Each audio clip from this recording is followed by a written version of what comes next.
See, again, I want to go ahead. stop there just for a second because I think that's Mhm. so important because people, sometimes we listen to what other people say and we take that as fact.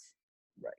And then we Right. don't move and we don't take action and we don't pursue the things that we know in our heart that we want and that we know we can do because we listen to what other person says. And you didn't listen. You said, "Oh, really? You think that?" Well, you Well, and your it wasn't dad. necessarily right. And I think it comes back to, but what was my goal? What was my passion? Right. My goal was just to play ball the next level. So I Yeah. was good to go to a smaller school like University of Laverne or Azusa Pacific, whatever was local, that was giving me opportunity. I was happy with it because Yeah. I obtained my goals. And Yeah. whatever else was allowed my life, whatever that next chapter was going to be, I wasn't in control of it. I needed somebody else to help me. But come Mhm. to find out, there's a lot of people that wanted to help me.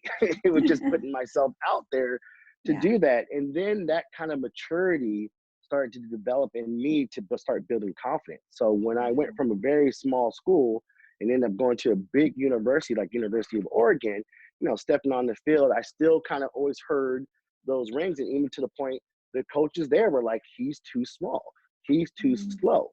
And you're still like, whatever, I'm here to do what I do, love to do, passion, and constantly play with the passion in doing it.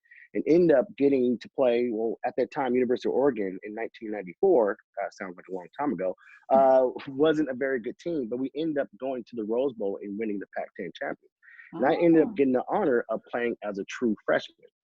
My goals were, okay, just get on campus and don't get kicked out. Like, don't get kicked off, but more importantly, by just believing in myself and constantly, doing what I knew I knew what made success. And that was my IQ, understanding how to play, understanding the playbook, understanding what I am good at and really flourishing in that. And by doing it, I just concentrated and took it to a whole nother level, end up playing as a true freshman and end up being on the Rose Bowl team, coming from, and it's such a great message as well, because even though I didn't do a lot that year, I was on the team. And more importantly, I was on the team that went back home to go Yeah. play in front of all my family and friends Oh, that's when so less awesome. than, 7 months ago, I was told I wasn't even good enough to be playing at all. I'm at the biggest stage ever. So Oh yeah, again, you're too small. Uh-huh. yeah, and then it's just Yeah, like, right. yeah, exactly. I'm telling you what, and scoring a touchdowns Love in it. front of 60,000 people will change your life. Trust me on that. So Love it. again, just kind of constantly growing and maturing and understanding how this world life starts working. So Yeah.